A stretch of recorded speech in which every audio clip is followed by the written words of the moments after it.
राज्यामध्ये मान्सूनपूर्व पावसाचा धुमाकूळ, शेती पिकांचं मोठं नुकसान. मुंबई पुण्यासह नाशिकचीही उडाली दाणादाण. पुढचे 4 दिवस अतिवृष्टीचा इशारा.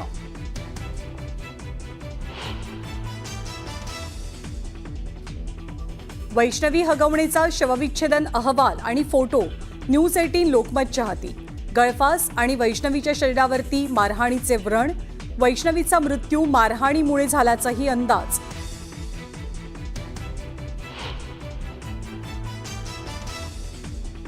वैष्णवी आत्महत्या प्रकरणात कोर्टाकडनं 3ही आरोपींना 26 मे पर्यंत पोलीस कोठडी. तर वैष्णवीच्या वडिलांनी लग्नात दिलेली फॉर्च्युनर आणि ॲक्टिवा पोलिसांकडनं जप्त. कारवाईला वेग.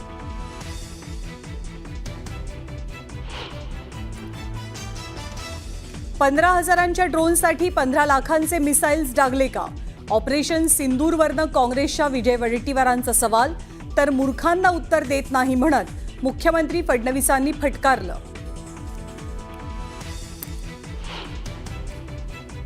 कार आणि सुरक्षा रक्षकांचा ताफा तयार नसल्यानं उपमुख्यमंत्री अजित पवारांचा पारा चढला.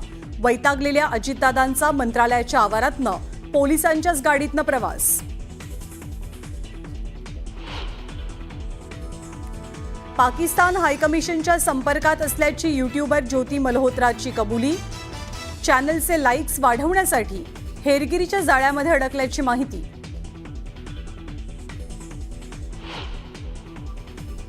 पाकिस्तानच्या सिंधमध्ये गृहमंत्र्यांच्याच घरावर हल्ला. आंदोलनकर्त्यांनी गृहमंत्र्यांचं घर पेटवलं. कैनाल प्रकल्पाविरोधातल्या आंदोलनाला हिंसक वळण. छत्तीसगडमध्ये माओवाद्यांविरोधात मोठी कारवाई. 27 माओवाद्यांचा खात्मा. तर 6 कोटींचं बक्षीस असलेला माओवादी बसव राजूही ठार. पंतप्रधान मोदी आणि केंद्रीय गृहमंत्री अमित शहांकडनं कारवाईबाबत कौतुक. नाशिकमध्ये पालिकेची बस थांबवली नाही म्हणून महिलेचा संताप अनावर.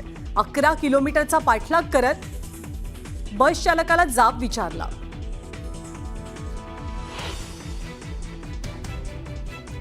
नाशिकमधील जिंदाल कंपनीला लागलेली आग पुन्हा भडकली.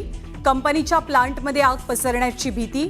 अग्निशमन दलाकडून आगीवर नियंत्रणाचे प्रयत्न सुरू.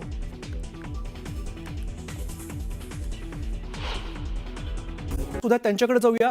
सुषमाताई, आपण बघतो ही घटना अत्यंत दुर्दैवी आहे. या दरम्यान तुम्ही सुद्धा एक ट्विट केलेलं आहे की तुम्ही अजित पवारांना संदर्भात एक ट्विट केले की तुम्ही कार्यकर्त्याला वाचवणार की यावरती कारवाई करणार, तुमची काय भूमिका आहे? सोमनाथ कसपटे यांची बहीण आहे वैष्णवी. 2-2.5 महिन्यापूर्वी सोमनाथ कसपटेंचा एक निरोप होता की ताई, ते राष्ट्रवादीचे अध्यक्ष आहेत, आपण बहिणीचं लग्न अत्यंत थाटामाटात लावून दिलेलं आहे, पण सतत त्या पोरीला त्रास होतोय. आता तर काय 2 कोटी रुपयाची मागणी वगैरे केलेली आहे. तर मला असं वाटलं कौटुंबिक प्रश्न आहे आणि काही इतकं विकोपाला जाईल असं काही वाटलं नाही. बाबासाहेब भोंडवे म्हणून एक आमच्या तिकडे कार्यकर्ते आहेत, तेही म्हणाले, म्हटलं ठीक आहे, मिटेल, हे प्रकरण मिटेल. हे इतकं मोठं प्रकरण होईल आणि त्या पोरीच्या जीवावर बेतेल असं वाटलं नाही. आता जे आपल्याकडे म्हटलं जातं ना की तुम्ही पोलिसांकडे जायचं, तक्रार करायची वगैरे, हे आयोग बियोग सगळ्या अंधश्रद्धा असतात. हे चहा बिस्किटाच्या कामाचे आयोग आहे. याने काही फरक पडत नाही किंवा याला कुठे काही कोर्टात चॅलेंज करता येत नाही. आणि असे हे सगळे सत्ताधाऱ्यांचे जे भांड आहेत, हे सत्ताधाऱ्यांचे भांड आणि हे लोक इतके मोठे असतात की यांच्या विरोधात पोलीस सुद्धा कंप्लेंट लिहून घेत नाहीत. जर एवढं वाटतंय की नाही हे करा ते करा, अरे मग आता का अटक होत नाहीये? कुठे गेलंय राजेंद्र? कुठे गेलं त्याचं सगळं कुटुंबीय? का अटक केली जात नाही? उपमुख्यमंत्र्यांच्या पक्षातला माणूस आहे म्हणून सोडलं जाते काय त्याला? तर ह्या सगळ्या चर्चांना काही अर्थ नाही. माणूस जीवानिशी गेलेला आहे. आत्ता न्याय द्यायचा असेल तर त्याच्या सगळ्या सासरच्या लोकांना, विशेषतः नवरा शशांक, सासरा राजेंद्र, ननंद, सासू, या लोकांना अटक झाली पाहिजे. सुषमाताई, काही फोटो समोर आलेत वैष्णवीचे ज्यामध्ये अंगावरती व्रण दिसत आहेत, जोरदार मारहाण झालेली दिसते. तसंच तिच्या कुटुंबियांनी अशा प्रकारे पण आरोप केलाय की हुंड्याची मागणी केलेली होती, गाडी मागितली होती किंवा पैसे सुद्धा मागितलेले होते. 2 कोटी रुपयांच्या साठीचा हा विषय चालला होता. हा 2-4 महिन्यांपासून चालला होता. मी जसं म्हटलं की 2 महिन्यांपूर्वीच या संबंधाने माझं बोलणं झालं होतं. आणि तिला सातत्याने मागणी केली जात होती. लग्नात 51 तोळे सोनं दिलं होतं. दरवेळेला जावई आले की जावयांना 1,00,000-1.5 लाख रुपये असेच हातातही दिले जायचे. तिला जी मारहाण होत होती ती सातत्याने होत होती. विशेष म्हणजे आता आपण जे म्हणतोय ना की आयोगाकडे तक्रार करा, इकडे मी पुन्हा पुन्हा म्हणते की हे आयोग सगळे अंधश्रद्धा असतात. कारण हीच जी मुलगी आता जीवानिशी गेली आहे तिची थोरली जाऊ म्हणजेच राजेंद्र हगवणेंची थोरली सून ह्या सगळ्या गोष्टी करून कंटाळली ना बिचारी. तिला कोणी न्याय दिला ना, तिला पोलिसांनी न्याय दिला ना, तिला आयोगाने न्याय दिला. ती शेवटी कंटाळून तिच्या माहेरी गेली. किमान ती सुखरूप आहे, ती जिवंत तरी आहे. परंतु हा सातत्याने त्रास होऊनही आणि विशेष म्हणजे सत्ताधारी असणारा माणूस ठीक आहे तो उन्मत्त आहे, पण त्याला त्याच्या प्रतिष्ठेची जराही भीती नाही. जराही त्याला असं वाटत नाही. अहो एकीकडे तर लग्नाला मुलीच मिळत नाहीयेत. कारण मुलीला जन्म देणं म्हणजे यातनांना जन्म देणं असं वाटतंय पालकांना आणि मुली जन्मालाच घातल्या जात नाहीयेत. एकीकडे मुलींच्या लग्नाला मुलगी मिळवण्यासाठी लाखो रुपये एजंटला द्यावे लागतील का अशी परिस्थिती लग्नाच्या बाजारातली आहे.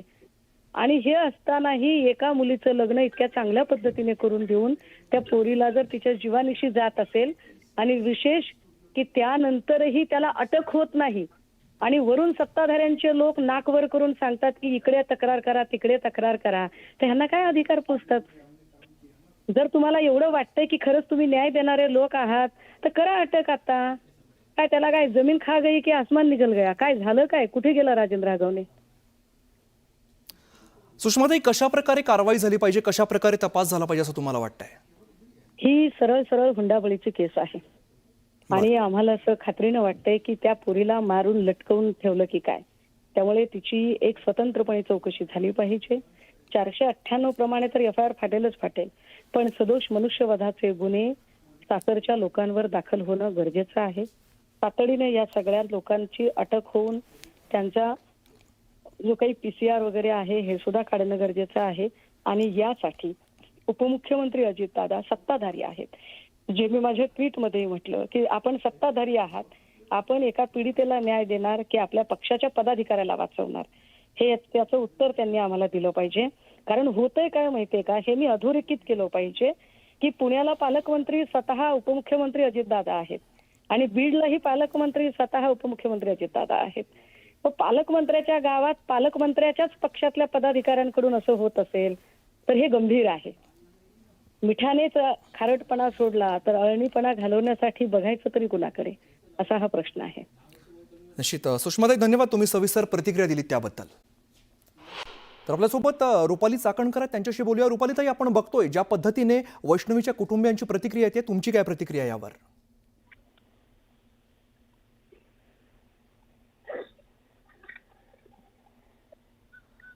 रुपालीताई, माझा आवाज येतोय? हा, आवाज येतोय तुम्हाला माझा? हा, येतोय. हा, मला तुमचा आता आवाज येत नव्हता. परत एकदा. बरं, वैष्णवीच्या कुटुंबियांची आता आपण नुकतीच प्रतिक्रिया ऐकली.